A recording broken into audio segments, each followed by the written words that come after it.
Hello बच्चों, good evening all of you. आप सभी लोगों का हमारे वाईआईटी क्लासेस पर स्वागत है।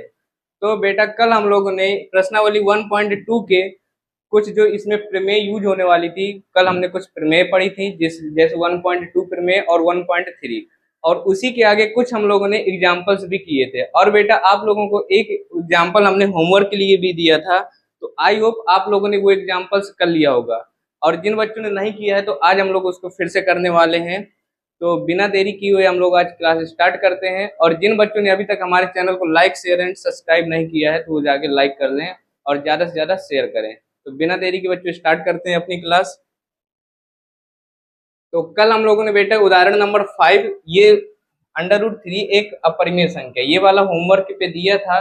जिन बच्चों ने कर लिया होगा तो अच्छी बात है, वरना आज हम लोग इसको बिल्कुल इजी तरीके से समझाते हैं। तो जैसा कि बच्चों कल हम लोगों ने बताया था कि जो भी दिए होता है जस्ट उसका अपोजिट मानता है। वो कह रहा है कि √3 एक अपरिमेय संख्या है, तो इसको प्रूफ करना है। तो देखो कैसे प्रूफ करेंगे बेटा।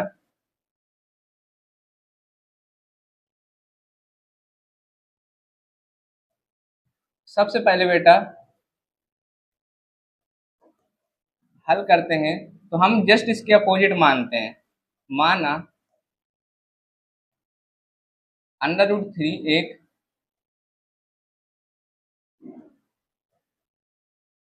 परिमेय संख्या है। बेटा जब भी अगर अपरिमेय संख्या दिए होता है तो प्रूफ करते हैं जब भी, तो उसको जस्ट अपोजिट मान के चलते हैं कि वह एक क्या है, परिमेय संख्या है। तो परिमेय संख्या इज इक्वल टू बता बट क्या होता है, √3 is equal to P upon Q, जहां पी और क्यू क्या है बेटा, पूर्णांक होते हैं। क्या है, पूर्णांक है। और क्यू बराबर डज नॉट इक्वल टू 0, ये कंडीशन भी होती है। तो बेटा हमारा ये क्वेश्चन आया, अब जहां पर हमारे पी और क्यू क्या है, एक पूर्णांक है, और Q equal to does not 0 के। तो अब इसके बाद देखो बेटा, दोनों तरफ क्या करेंगे, दोनों तरफ वर्ग करने पर, जब बेटा दोनों तरफ वर्ग करेंगे तो इधर आ जाएगा √3 का square is equal to P upon Q का स्क्वायर। तो अब देखो, ये स्क्वायर से तो रूट खत्म हो जाएगा बेटा, तो इधर आएगा हमारा 3 और इधर आ जाएगा बेटा P square upon Q square. अब यहां से बेटा क्या करेंगे, इसका क्रॉस मल्टीप्लीकेशन कराएंगे। तो जब क्रॉस मल्टीप्लीकेशन कराएंगे तो इधर आ जाएगा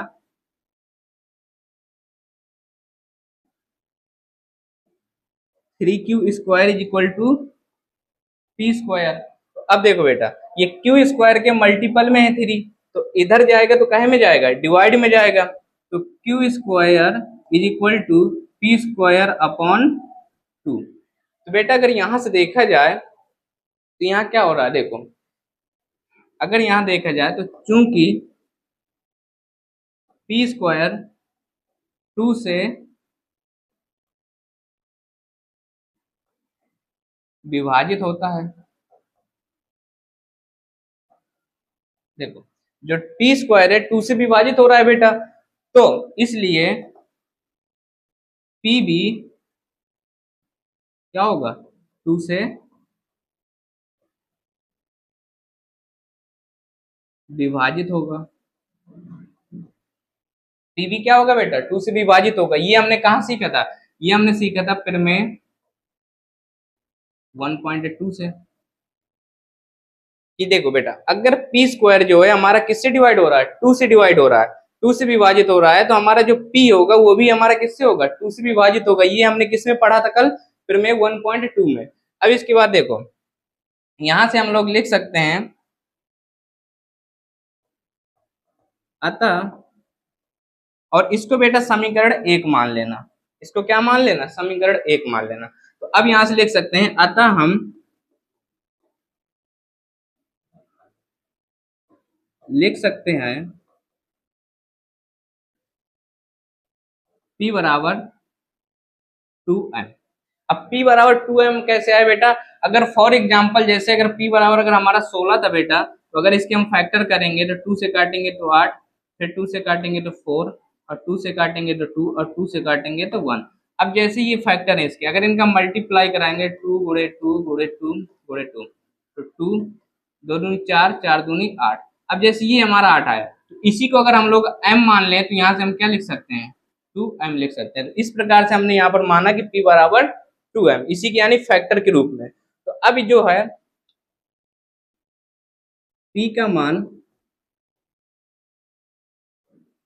समीकरण 1 में रखने पर, जब बेटा हम समीकरण 1 में p का मान रखेंगे तो यहां से तुम्हारा हो जाएगा Q square is equal to P square upon, p की जगह बेटा रखना है वैल्यू, तो p की जगह कितना रखना है 2m, तो 2m स्क्वायर अपॉन 2। अब देखो बेटा यहां से क्या आ जाएगा, अगर यहां से देखा जाए तो Q square is equal to आ जाएगा 4m स्क्वायर अपॉन 2। तो अगर ये 2 से काटेंगे तो यहाँ आ जाएगा कितना बेटा,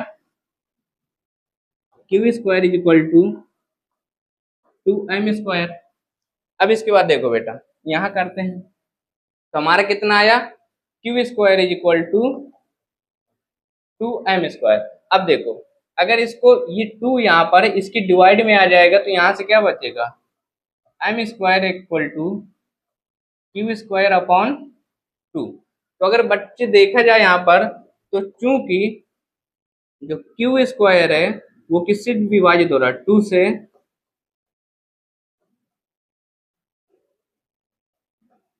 विभाजित होता है, इसलिए जो Q होगा वो भी किससे विभाजित होगा, 2 से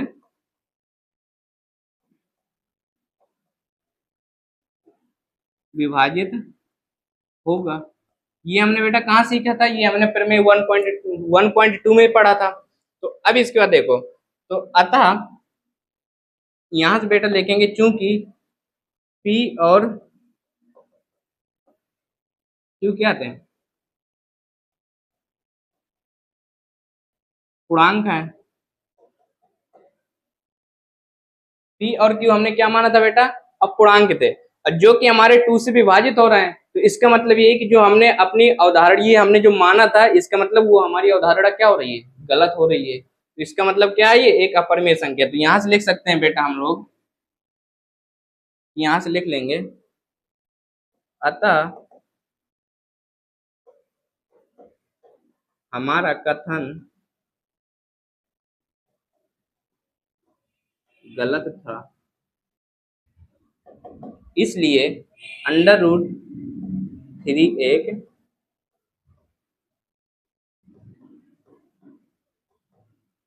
अपरिमेय संख्या है।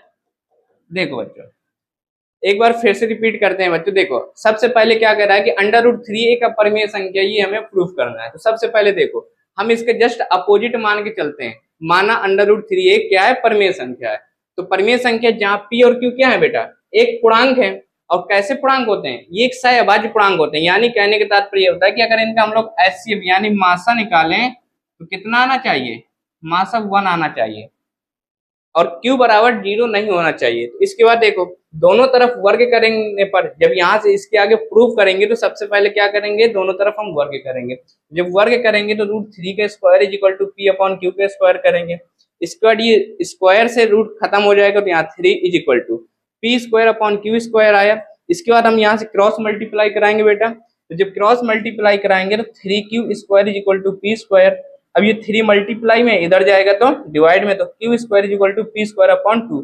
इसको हमने समीकरण 1 मान लिया। अब अगर देखा जाए बच्चे यहाँ तो देखो हमारा जो पी स्क्वायर है वो हमारा किससे, 2 से डिवाइड हो रहा है। तो यही हमने लिखा कि चूंकि पी स्क्वायर जो है 2 से विभाजित होता है, इसलिए पी भी हमारा किससे, 2 से विभाजित होगा। ये हमने कहाँ प्रूफ किया था कल, प्रमेय 1.2 में। इसलिए अतः हम लिख सकते हैं P बराबर 2m। जैसे फॉर एग्जाम्पल अगर P बराबर अगर हम 16 मानते होते, ये मैंने प्रूफ करके देखा है कि कैसे हम 2m लिख सकते हैं। इसके बाद P का मान समीकरण 1 में रखने पर, तो समीकरण 1 में यहाँ पर हमने रखा तो Q square is equal to P की जगह 2m स्क्वायर अपॉन 2, फिर Q square is equal to 4m square upon 2। 2 से डिवाइड किया तो 2m स्क्वायर बचा। इसके बाद देखो यहाँ पर तो q is equal to 2m square. इसके बाद m स्क्वायर, ये 2 जो यहाँ पर था मल्टीपल में m स्क्वायर के, ये यहाँ आएगा तो डिवाइड में जाएगा, तो m square is equal to Q square upon 2। अब देखो यहाँ पर भी बेटा तो क्यू स्क्वायर है 2 से विभाजित होता है, किससे विभाजित हो रहा है, 2 से विभाजित होता है, तो क्यू भी 2 से विभाजित होगा। ये हमने कहाँ पढ़ा था, प्रमेय 1.2 में। अतः चूंकि P और Q क्या थे हमारे, एक पूर्णांक थे, और कैसे पूर्णांक थे, आपस में सहअभाज्य संख्या, यानी जिनका मासा निकाला जाए तो कितना आना चाहिए, 1 आना चाहिए, जो कि यहाँ पर गलत हो रहा है क्योंकि ये दोनों तो 2 से विभाजित हो रहे हैं, इसका मतलब HCF ये 1 के बराबर तो हुआ नहीं। तो अतः हमारा कथन क्या था, गलत था, इसलिए क्या एक अपरिमेय संख्या है। तो ठीक है बच्चे, आई होप समझ में आ गया होगा। तो अगला क्वेश्चन देखते हैं। अब देखो यहाँ से तुम्हारे प्रश्नावली 1.2 स्टार्ट होती है, और सेम वही क्वेश्चन कह रहा है कि सिद्ध कीजिए कि √5 क्या है, एक अपरिमेय संख्या है। सेम बेटा वैसे ही प्रूफ करना है। फिर से देखते हैं, फिर से यहाँ से करते हैं। तो माना √5 एक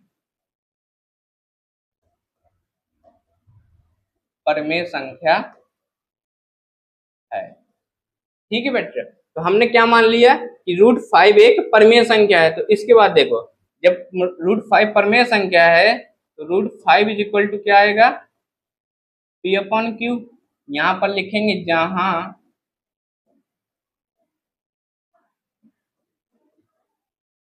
P और Q क्या है, पूर्णांक है, और Q के बराबर 0 नहीं होना चाहिए, और P और Q का क्या होना चाहिए, जो P और Q का HCF है,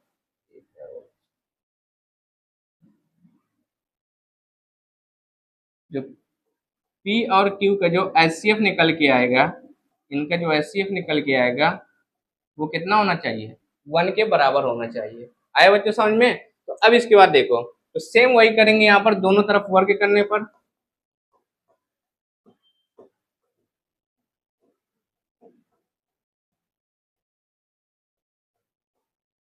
दोनों तरफ जब वर्ग करेंगे तो यहाँ आ जाएगा √5 का square is equal to P upon Q का होल स्क्वायर। इसके बाद देखो बच्चों सेम यहाँ से कितना आ जाएगा, 5 is equal to P square upon Q square. Same यहाँ पर भी क्या करेंगे बेटा, क्रॉस मल्टीप्लाई कराएंगे। देखो बटे 1 मान के क्रॉस मल्टीप्लाई कराएंगे तो यहाँ से आ जाएगा तुम्हारा कितना, 5Q square is equal to P square. अब देखो बच्चों फिर से यहाँ जो हमारे ये 5 है क्या है, मल्टीपल में, तो इधर जाएगा तो डिवाइड में, तो Q square is equal to P square upon 5। अब फिर बच्चे यहाँ पर लिख सकते हैं कि चूंकि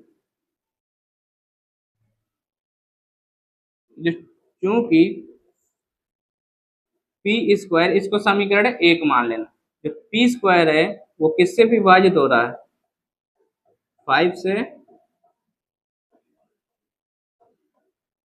विभाजित होता है।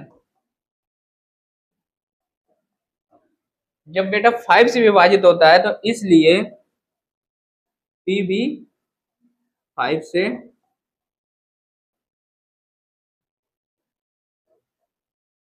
विभाजित होगा। ये हमने कहाँ देखा था बेटा, में 1.2 में देखा था हमने कि अगर 5P से, अगर P स्क्वायर 5 से विभाजित होता है तो P भी 5 से विभाजित होगा। आए बेटा समझ में। इसके बाद देखो आगे देखते हैं। तो अतः हम लिख सकते हैं, यहां पर मान लेते हैं बेटा, अतः हम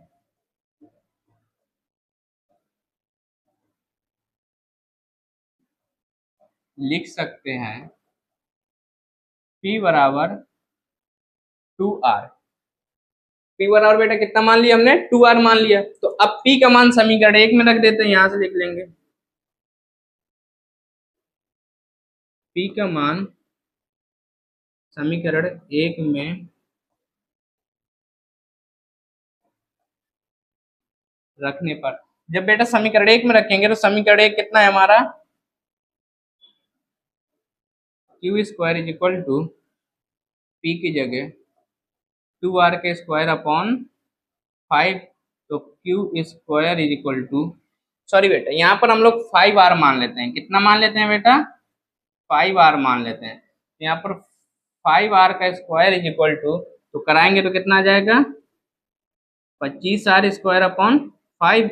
तो देखो अब बच्चे यहाँ पर 5 से अगर हम काटें इनको, तो देखो 5 से एक बार 5, 5 यहाँ से q square is equal to कितना आ जाएगा? Q square is equal to आ जाएगा 5r स्क्वायर। तो बेटा देखो ये 5 है तो इसके बटे में जाना चाहिए, तो r square is equal to आ जाएगा क्यू स्क्वायर अपॉन 5। अब देखो बच्चों यहाँ पर फिर से, यहाँ पर अगर फिर से देखा जाए बच्चे, तो देखो क्यू स्क्वायर जो है वो 5 से विभाजित हो रहा है, तो फिर यहाँ पर लिख देंगे क्योंकि क्यू स्क्वायर 5 से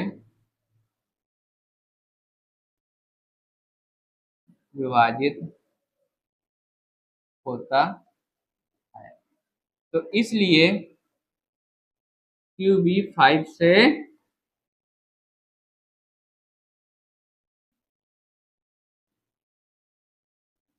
विभाजित होगा।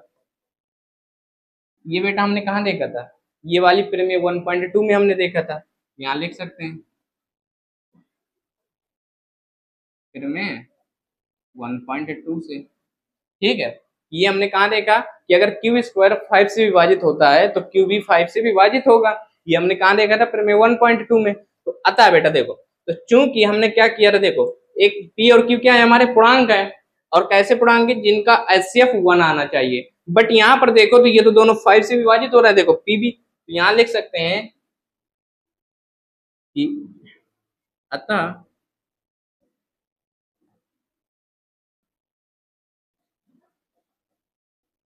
पी और क्यू क्या थे? पूर्णांक है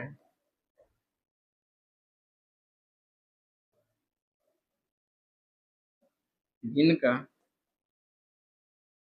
एचसीएफ कितना था? 1 1। बट लेकिन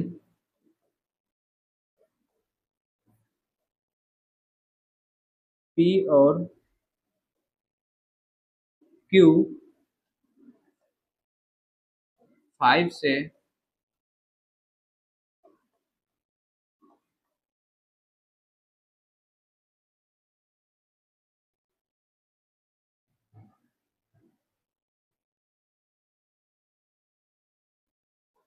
विभाजित होते हैं, जो कि पी और क्यू का जो बेटा एचसीएफ था, जो इनका एचसीएफ है, जो इनका एचसीएफ है 1 के बराबर 5 तो है नहीं, नहीं है ना बेटा? देखो जो पी और क्यू का एचसीएफ है वो 1 होना चाहिए, बट 1 5 के बराबर तो है नहीं है। तो अतः हमारा क्या था?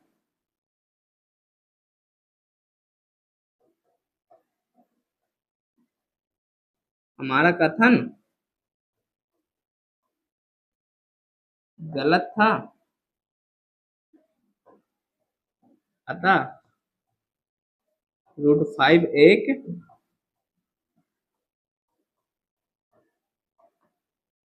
अपरिमेय संख्या है। आया बच्चों समझ में? देखो बच्चों यहाँ फिर से एक बार और समझाते हैं कि माना √5 एक परमीय संख्या है, इतना समझ में आया? फिर इसके बाद देखो P √5 is equal to P upon Q, जो परमीय संख्या है उसको तो हम पी अपॉन क्यू के रूप में लिख सकते हैं। और बेटा जहाँ पी और क्यू क्या है? पूर्णांक है, और क्यू के बराबर 0 नहीं होना चाहिए, बट पी और क्यू का क्या होना चाहिए? ऐसे पूर्णांक है कि बेटा जिनका एचसीएफ कितना आना चाहिए? 1 आना चाहिए। इसके बाद देखो अब दोनों तरफ वर्ग करने पर, तो 5 √5 का square is equal to P upon Q का स्क्वायर, तो 5 is equal to P square upon Q square. तो देखो अब इसका क्रॉस मल्टीप्लाई कराएंगे तो 5q square upon P square. तो देखो क्यू स्क्वायर ये जो मल्टीप्लाई में इधर जाएगा तो डिवाइड में, तो पी स्क्वायर अपॉन 5। अब देखो बेटा जो पी स्क्वायर है वो यहाँ पर किससे डिवाइड हो रहा है? 5 से विभाजित होता है। किससे विभाजित हो रहा है? 5 से। तो पी भी हमारा किससे? 5 से विभाजित हो गई। ये हमने कहाँ प्रूव किया था? 5.1.2 में। इसके बाद देखो अतः हम लिख सकते हैं पी बराबर 5r। यहाँ पर बेटा ध्यान रखना ये पी बराबर जो है ये कितना है? 5r हमने माना है। कितना माना है? 5r।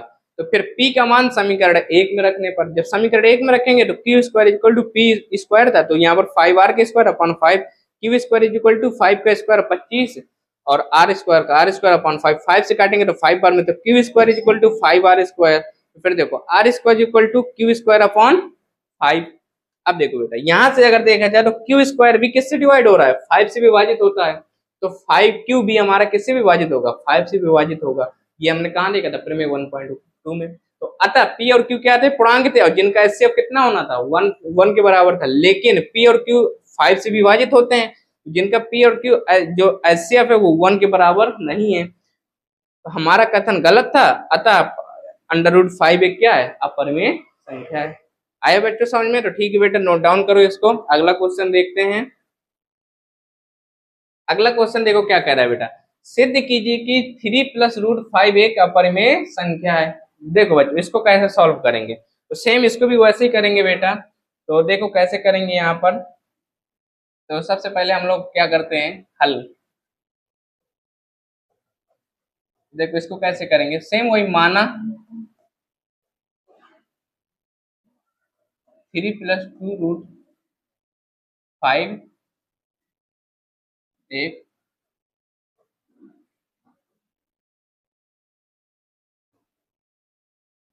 परिमेय संख्या है। तो बेटा परिमेय संख्या है तो 3 + 2√5 = p/2, और जहां क्या लिख देंगे, जहां p और q क्या है, पूर्णांक है, और q बराबर डज नॉट 0, और p और q का अगर एचसीएफ देखा जाए, क्या एचसीएफ निकाला जाए तो कितना आना चाहिए था, 1 आना चाहिए, 1 के बराबर आना चाहिए था। आए बच्चों समझ में? इसके बाद देखो, तो इसको उधर भेजेंगे तो 2√5 = p/q, और ये प्लस का तो माइनस का 3। अब इसके बाद देखो बेटा, ये मल्टीप्लाई में इधर जाएगा तो डिवाइड में, तो यहाँ से देखो √5 = p/q -3, ये पूरे के बटे जाएगा 2। तो बेटा चूंकि देखा जाए तो p/q की थे परमेय संख्या थे। अब परमेय संख्या में कुछ भी, ये भी तो एक 3 भी तो परमेय संख्या है। अब परमेय संख्या घटेगी तो क्या आएगा, परमेय संख्या, और परमेय संख्या 2 भी तो परमेय संख्या, और परमेय संख्या को परमेय संख्या से डिवाइड किया जाएगा तो क्या आएगा, परमेय संख्या आएगा। तो यहाँ से बेटा लिख सकते हैं कि चूंकि p/q -3/2 एक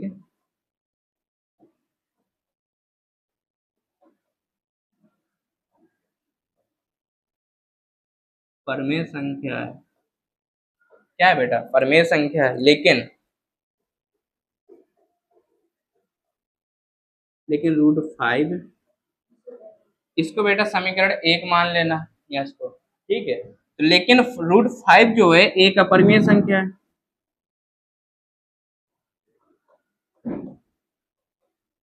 एक क्या है, अपरिमेय संख्या है। क्या है बेटा, ये एक अपरिमेय संख्या है। √5 लेकिन एक अपरिमेय संख्या ना, और कभी भी परमेय संख्या के बराबर अपरिमेय संख्या आ ही नहीं सकती। यहां से लिख सकते हैं क्या था, समीकरण 1 से क्या था, समीकरण 1 से क्या हो जाएगा, √5 के बराबर डज नॉट p/q -3/2, ये है।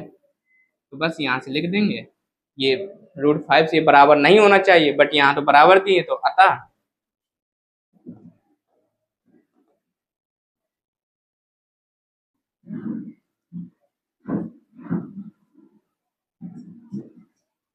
हमारा कथन गलत था। इसलिए रूट कितना, 3 + 2, अब √5 क्या है, एक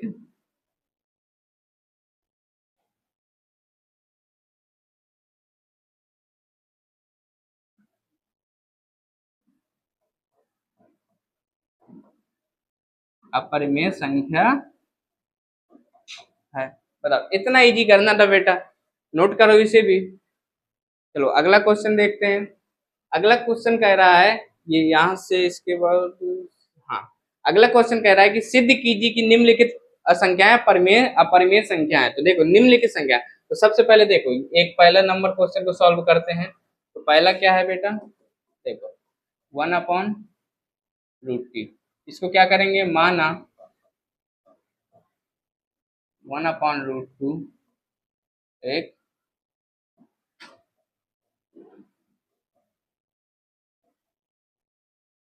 परमेय संख्या है। तो बेटा जब परमेय संख्या है तो इसको यहाँ से करेंगे 1/√2 is equal to P/Q। Same वही लिखेंगे जहाँ P और Q क्या है बेटा, P और Q पूर्णांक हैं, और यहाँ Q बराबर क्या नहीं आना चाहिए, 0, और इनका अगर एचसीएफ निकालेंगे तो कितना आना चाहिए, 1 के बराबर आना चाहिए।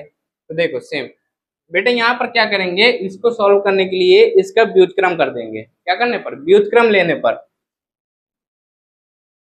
जब बेटा व्युत्क्रम लेते हैं तो हमेशा क्या हो जाता है, उल्टा हो जाता है। यानी इसको कर सकते हैं हम लोग व्युत्क्रम लेने पर। तो देखो बच्चों जब हम इसका व्युत्क्रम लेंगे तो ये उल्टा हो जाएंगे, मतलब √2 ऊपर चला जाएगा, 1 नीचे आ जाएगा, Q ऊपर चला जाएगा, P नीचे आ जाएगा। यहाँ से व्युत्क्रम लेंगे तो यहाँ से आ जाएगा बेटा √2/1 इज इक्वल टू Q/P। देखो बेटा यहाँ से भी देखे जाए ये दोनों पूर्णांक है, इसको चाहे ऊपर कर दो चाहे इसको नीचे कर दो, बेटा ये तो परिमेय संख्या ही रहेगी ना। ऊपर अगर अपोजिट भी कर रहे हैं तो अगर परिमेय संख्या के व्युत्क्रम भी लेंगे तो परिमेय संख्या ही होती है बेटा, इतना ध्यान रखना। तो चूंकि यहां से लिख सकते हैं, चूंकि Q/P क्या है, एक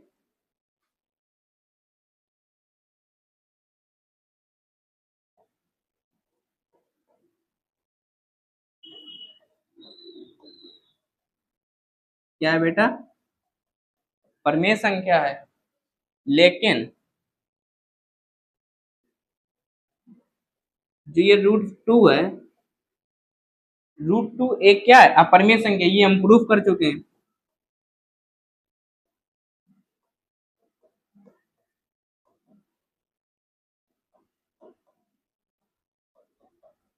तो इसको मान लेना बेटा समीकरण एक। यहाँ से देखो P/Q क्या थी, एक परिमेय संख्या था, इसका हमने व्युत्क्रम ले लिया, तो व्युत्क्रम लेने पर क्या आया बेटा, Q/P। जो Q/P आया बेटा ये भी एक क्या होगी, परिमेय संख्या होगी, क्योंकि कभी भी अगर हम परिमेय संख्या के व्युत्क्रम लेते हैं तो परिमेय संख्या ही आती है। लेकिन अब यहाँ देखो √2 है, लेकिन √2 हमारी क्या है, अपरिमेय संख्या, ये हम पिछली क्लास में प्रूफ कर चुके हैं। तो अतः यहाँ से लिख देंगे, अतः समीकरण एक से, देखो समीकरण एक से √2 के बराबर क्या नहीं होना चाहिए, Q/P नहीं होना चाहिए। बट यहाँ पर तो ये बराबर इक्वल दिए, तो अतः हमारा कथन क्या था,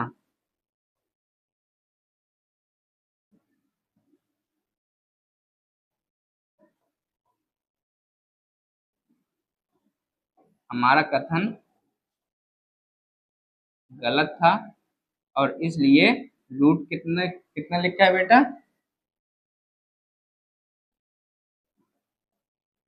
1/√2 क्या है, एक अपरिमेय संख्या है। आया बेटा समझ में, ठीक है। तो इसको नोट करो, फिर अगला क्वेश्चन कराते हैं बेटा। चलिए तो आई होप ये नोट हो गया होगा। तो चलो देखो अगला क्वेश्चन करते हैं, इसको रेस करते हैं बेटा।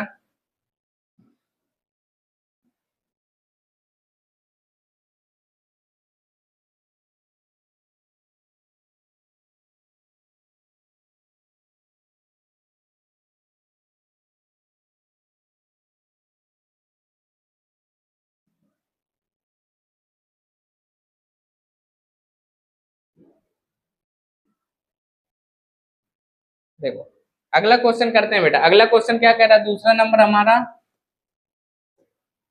7√5। तो इसको भी बेटा क्या करेंगे, माना 7√5 एक क्या है, परिमेय संख्या है। जब बेटा ये परिमेय संख्या है तो ये किसके बराबर आ जाएगी, 5q upon p upon q के। और जहां क्या है बेटा, जहां p और q क्या है,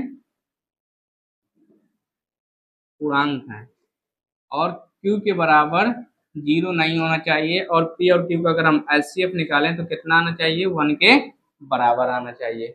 आए बच्चों समझ में। तो इसके बाद देखो, अब ये 7 यहाँ पर काहे का है, मल्टीप्लाई में, तो इधर जाएगा तो डिवाइड में, यहां से आ जाएगा √5 is equal to p upon 7q।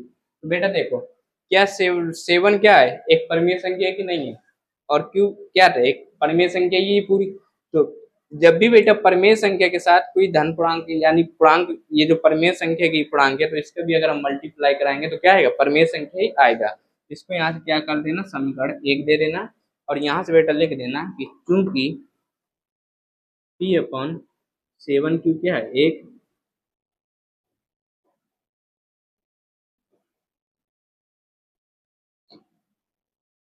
परिमेय संख्या है, बट लेकिन जो √5 है, ये पहले भी बेटा पिछले अभी प्रूफ कर चुके हैं कि यह क्या, एक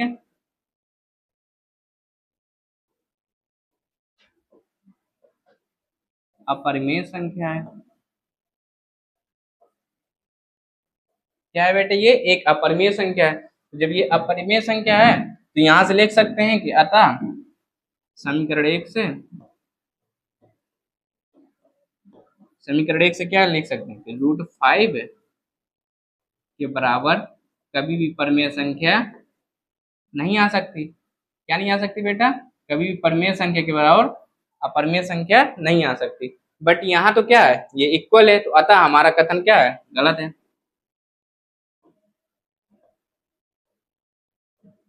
ये हमारा कथन या हमारी अवधारणा गलत है, हमारा कथन गलत था। इसलिए कितना बेटा, 7√5 एक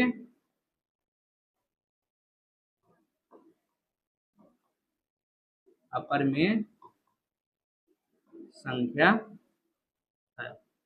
आए बेटा समझ में। तो चलिए, आई होप ये समझ में आ गया होगा। और तीसरा क्वेश्चन बेटा क्या है, देखो तीसरा क्वेश्चन हमारा कितना है, 6 प्लस √2। तो देखो इसको कैसे करेंगे बेटा, 6 प्लस √2। तो देखो यहाँ पर तीसरा क्वेश्चन कर रहे हैं बेटा, हमारा तीसरा क्वेश्चन है 6 प्लस √2। तो देखो इसको भी क्या करेंगे, सबसे पहले माना 6 प्लस √2 एक क्या है, परिमेय संख्या है।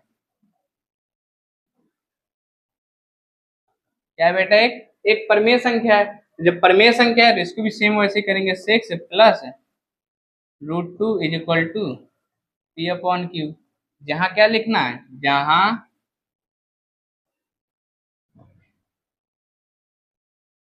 p और q क्या है बेटा,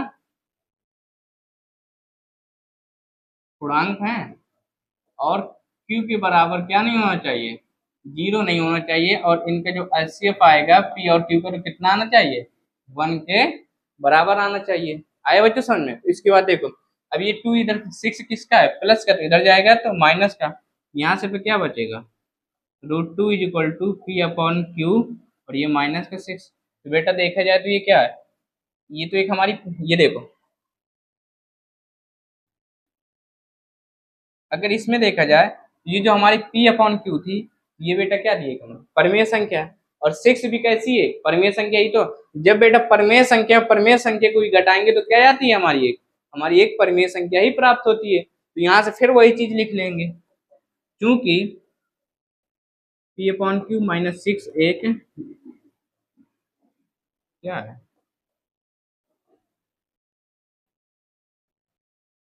परिमेय संख्या है। लेकिन जो हमारा बेटा रूट 2 है, वो क्या है, एक अपरिमेय संख्या है। पीछे अभी पिछले क्लास में रिवाइज कर चुके हैं। तो ये क्या है,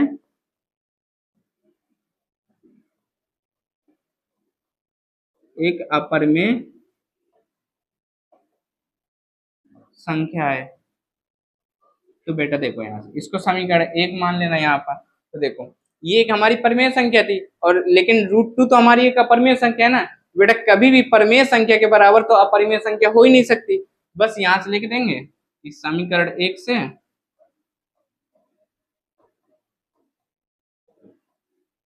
√2 के बराबर क्या नहीं हो सकता, परिमेय संख्या नहीं हो सकती। बट यहाँ पर तो ये बेटा बराबर दिए है, तो बस अतः यहाँ पर इक्वल आ रहा है। तो इसका मतलब अतः हमारी अवधारणा क्या थी, हमारा कथन गलत था। अतः 6 प्लस √2 एक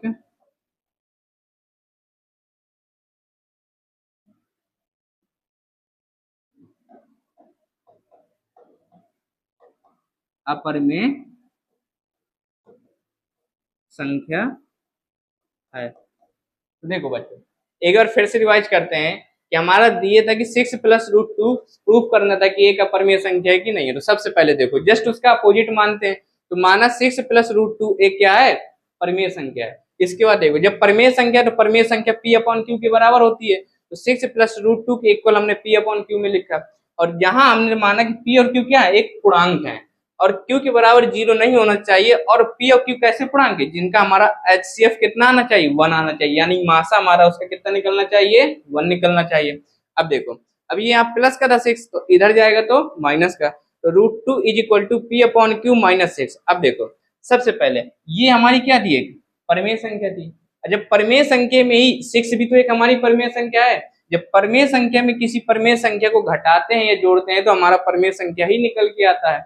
इस तो ये भी तो पूरी क्या हुई, ये हमारी पूरी भी तो एक परिमेय संख्या हुई। तो इसको हमने समीकरण 1 मान लिया। लेकिन यही चीज हमने लिखा कि चूंकि P/Q माइनस 6 क्या है, एक परिमेय संख्या है। लेकिन ये जो √2 है ये तो एक अपरिमेय संख्या है। पिछली क्लास में हम लोग इसको प्रूफ कर चुके हैं। तो यही लिखा सेम, लेकिन √2 क्या है, एक अपरिमेय संख्या है। तो यहाँ से समीकरण 1 से √2 जो होता है ये परिमेय संख्या के बराबर नहीं हो सकता। कभी भी बेटा परिमेय संख्या अपरिमेय संख्या के बराबर हो ही नहीं सकता। तो इसीलिए ये जो हमने कथन था हमारा ये गलत था। तो अतः 6 प्लस √2 क्या एक हमारी अपरिमेय संख्या है, प्रूफ हो गया। तो ठीक है बेटा अगला देखते हैं। तो ठीक है बच्चों आज हम लोग क्लास यहीं पर रखते हैं, और तुम्हारे प्रश्नावली 1.2 के पूरे सवाल करा चुके हैं। और बेटा जो भी अभी समझ में ना आया हो तो कमेंट करिएगा, हम उसको अगली क्लास में वो कर देंगे, बता देंगे। और इसके बाद अब हमारा दूसरा चैप्टर स्टार्ट होगा जो जिसका नाम होगा बहुपद। तो ठीक है बच्चों हमारे चैनल को लाइक शेयर एंड सब्सक्राइब ज्यादा से ज्यादा करिए। ठीक है।